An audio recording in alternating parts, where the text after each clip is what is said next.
Bonjour les gars, bonjour à vous tous, bienvenue sur la chaîne. Alors pour ceux qui ne me connaissent pas, je m'appelle Bola. Je vis au Canada depuis environ une dizaine d'années et le but de cette chaîne c'est un peu de décrire ma vie ici. Alors il y a environ un an, j'ai posté cette vidéo sur la chaîne où je décrivais un peu mon parcours, comment je suis arrivé au Canada, quels sont les choix que j'ai fait pour arriver ici, etc. etc. Et suite à ça, certains d'entre vous m'ont demandé, mais Bola, une fois que tu es arrivé au Canada, comment tu as fait pour trouver un travail, quelles sont les techniques que tu as employées. Il y en a même certains d'entre vous qui sont allés sur mon LinkedIn pour aller voir un peu ce que je fais, les gars, vous êtes trop délicieux. Mais bon, c'est pas grave. C'est pas grave, puisque ça vous intéresse, je vais vous en parler. Je vais un peu vous raconter quels sont les différents jobs que j'ai fait depuis que je suis arrivé ici. Je vais vous raconter un peu les techniques que j'ai employées pour les décrocher. Je vais vous dire quels sont les pièges à éviter parce qu'il y en a certains outils. Et juste quelques trucs à savoir. Ce que je vais dire s'applique principalement à l'IT, technologie de l'information, parce que c'est là que j'ai travaillé. C'est là que c'est mon domaine. Et l'IT n'est pas un domaine réglementé, comme pourrait l'être la médecine, la psychologie, le droit, les sciences par exemple. Du coup, quand vous venez, vous pouvez travailler directement sans avoir à passer des examens ou des tests. Et la dernière chose, ceci s'adresse aussi aux personnes qui ont fait leur diplôme en France, comme moi, qui sont arrivées ici et qui n'ont pas envie de repasser d'autres diplômes. Du coup, moi j'ai eu mon DESS en France et je n'ai eu à faire aucune mise à jour depuis que je suis arrivé ici. Donc, si c'est votre cas, vous êtes au bon endroit, ça tombe très bien. Ah oui, une dernière chose, si le contenu vous plaît, n'oubliez pas de vous abonner, de mettre un petit pouce, ça m'aide beaucoup, ça rend la chaîne visible et puis ça fait plaisir. C'est tout, allez, on y va.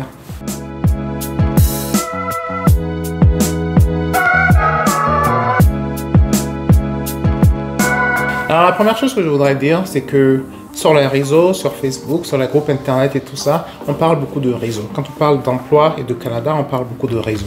Alors moi, je voudrais juste dire, vous n'avez pas besoin de réseau. Alors pourquoi? Parce que moi, quand je suis arrivé ici, j'ai mis mon CV sur internet. Alors j'utilise en général LinkedIn beaucoup, Monster un peu moins, Indeed pas mal. Et voilà. Et j'ai mis mon CV là-dessus, on m'a appelé, j'ai fait mon entretien, j'ai eu le travail. Donc, le réseau n'est pas obligatoire, le réseau n'est pas une nécessité. Vous pouvez vous en sortir sans. Alors, c'est sûr qu'avoir un réseau, ça aide parce que peut-être que vous aurez des meilleurs postes, mais avoir un réseau n'est pas une nécessité pour avoir un travail. Donc, enlevez-vous ça de la tête, ça aide, mais si vous n'en avez pas, parce que comme moi, vous venez d'arriver dans le pays, vous ne connaissez personne, si vous n'en avez pas, vous pouvez quand même avoir un travail. Alors, pour mon premier taf, c'était un taf de développeur Excel.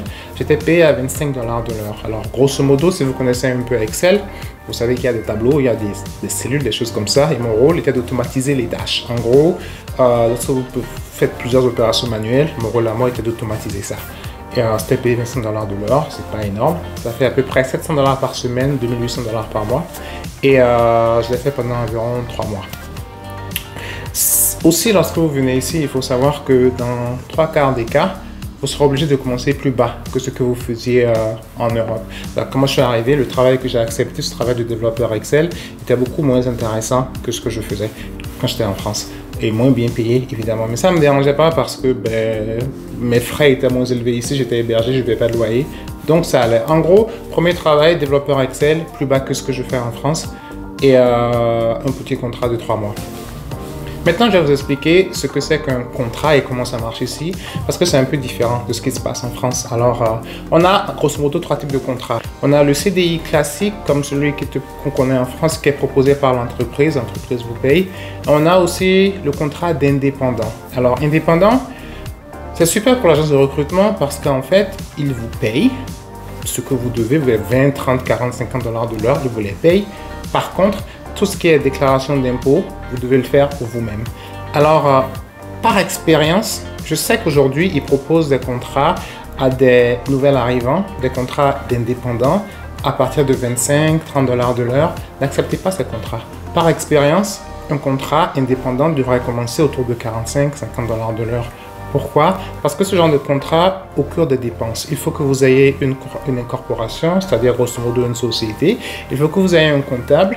Il faut que vous ayez et que vous payiez ce comptable. Donc, en gros, vous avez des frais qui ne font pas de sens si vous ne gagnez pas un certain montant. Donc, en arrivant, ils vous proposeront des contrats d'indépendants à des salaires très bas parce que eux, ça les arrange. Ils n'ont pas à payer des taxes, des charges sociales sur vous. Mais vous, ça ne vous arrange pas. Pour ce genre de contrat, demandez toujours que ce soit un CDD, un contrat sur lequel ils payent des charges. S'ils vous demandent un contrat d'indépendant, il faut que le salaire soit supérieur à 50 $ de l'heure, au moins 45 $ de l'heure. J'avais un contrat CDD, entreprise, je n'avais pas un contrat indépendant. Et ce contrat a duré 3 mois. Après ça, j'ai fait comme j'ai toujours fait, j'ai mis mon CV sur Internet et pareil, j'ai trouvé un autre contrat. Cette fois, c'était à la banque, à TD Bank. C'est la banque TD, ça s'appelle en français. Alors, chez TD, qu'est-ce que je faisais? J'étais analyste. Alors, analyste en banque, TD, c'est la deuxième banque du pays. Analyste en banque, c'est en gros, j'ai accès à une base de données et dans la base de données, il y a des informations que j'utilise pour construire des rapports qui sont vus par la direction. Donc, mon intérêt à moi, c'est que mon travail à moi, c'est que je sais où sont les données dans la base de données, je sais où aller les chercher, je sais comment écrire du SQL pour récupérer les datas. Donc, c'est ma technicalité à moi, c'est ça que je vends. Et pour ce travail que j'ai fait pendant environ 18 mois, qui était aussi un contrat CDD d'entreprise, j'étais payé à 35 $ de l'heure.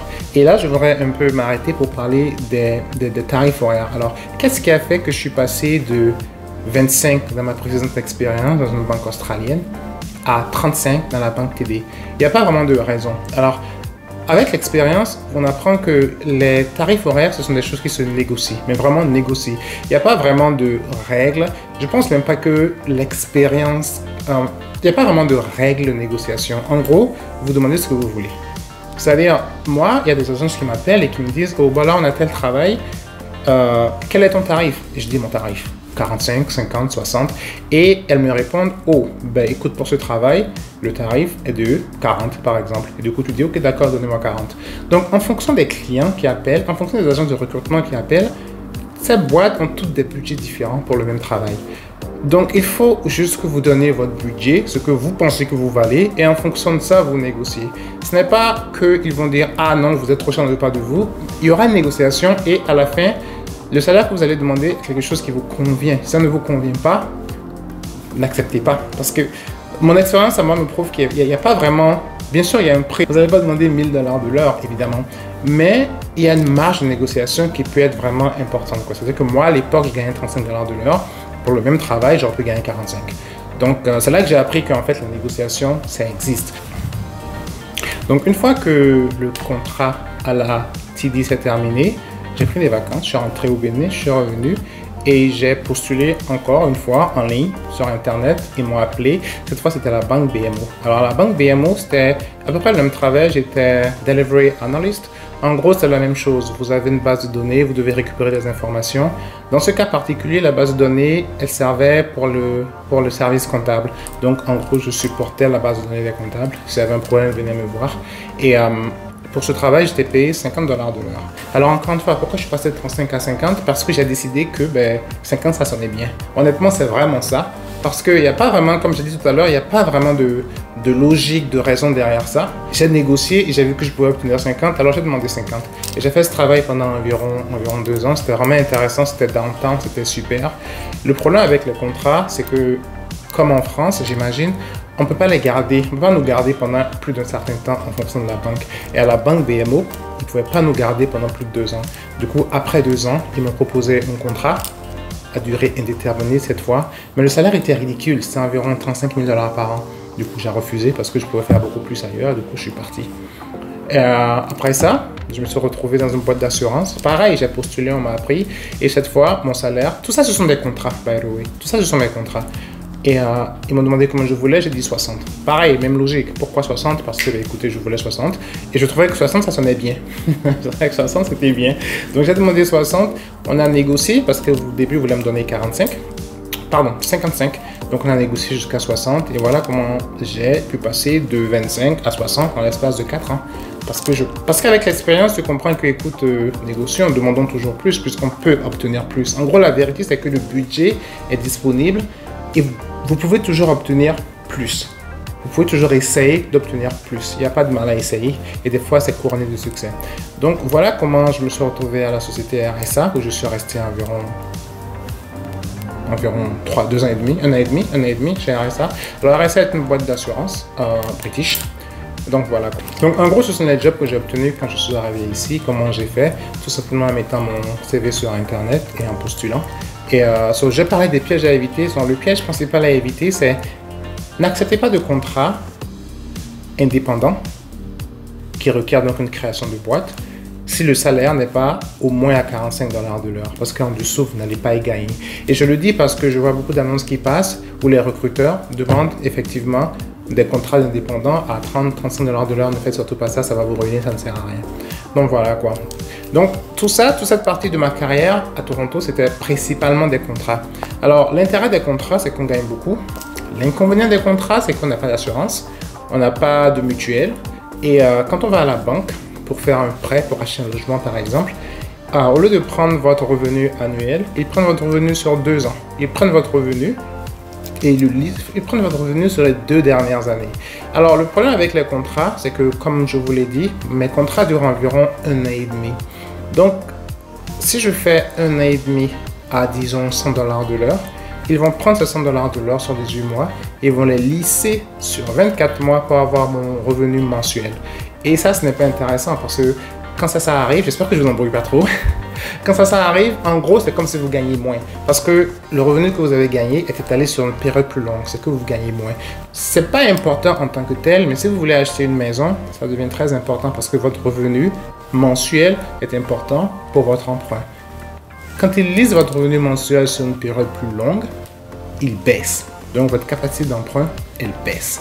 Et du coup, quand je voulais acheter une maison, ça m'a un peu dérangé d'être en contrat parce que bien que j'avais beaucoup d'argent, j'avais assez d'argent sur le compte, mes papiers, mes revenus sur l'année écoulée ne reflétaient pas ce que j'avais effectivement gagné. C'est pour ça que j'ai décidé après de passer en CDI. Et j'en ai fait un jusqu'à présent.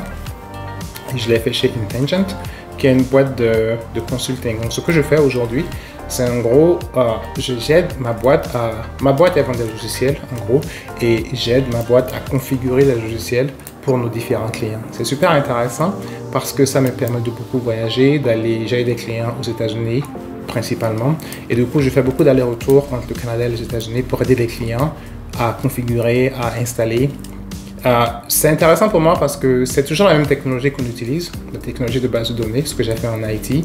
Donc, je suis dans le même domaine, les bases de données, mais je suis dans un autre système, en gros, un système de consultant. Et c'est très intéressant parce que du coup, ça permet de voyager, ça permet de voir du monde.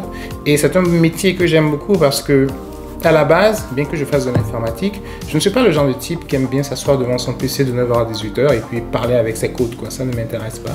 Ce que j'aime par-dessus tout, c'est le contact avec les gens. Et ce travail me permet d'avoir ce contact parce que je suis toujours au téléphone avec les clients. Dès qu'il y a un problème, ils m'appellent. C'est quelque chose que j'aime beaucoup. Donc voilà, en gros, c'était ça un peu mon parcours. C'est ce que j'ai fait. Et je ne regrette pas tous ces différents jobs que j'ai fait. Bien sûr, sur le CV, beaucoup de gens se demandent, mais bon là, pourquoi est-ce que tu ne peux pas te commettre, tu ne peux pas te, comment dire ça, commit, tu ne peux pas t'engager avec une seule boîte et puis continuer jusqu'à la fin. Et je me suis rendu compte que déjà en contrat, c'est pas possible. Et même en full-time, en permanent, c'est difficile parce que au bout d'un moment, tu as envie de faire plus. Et soit la boîte dans laquelle tu es te laisse faire plus, te donne la possibilité d'évoluer, ce n'est pas toujours le cas, soit tu évolues par toi-même. Donc ce que j'ai voulu faire au travers de tous ces mouvements, c'est petit 1, augmenter mon salaire, ce que j'ai réussi, et essayer d'évoluer, avoir plus d'expérience. Donc voilà, en gros c'était ça mon parcours, c'est comme ça que j'ai fait pour obtenir mon travail, c'est comme ça que je fais pour m'en sortir, changer souvent.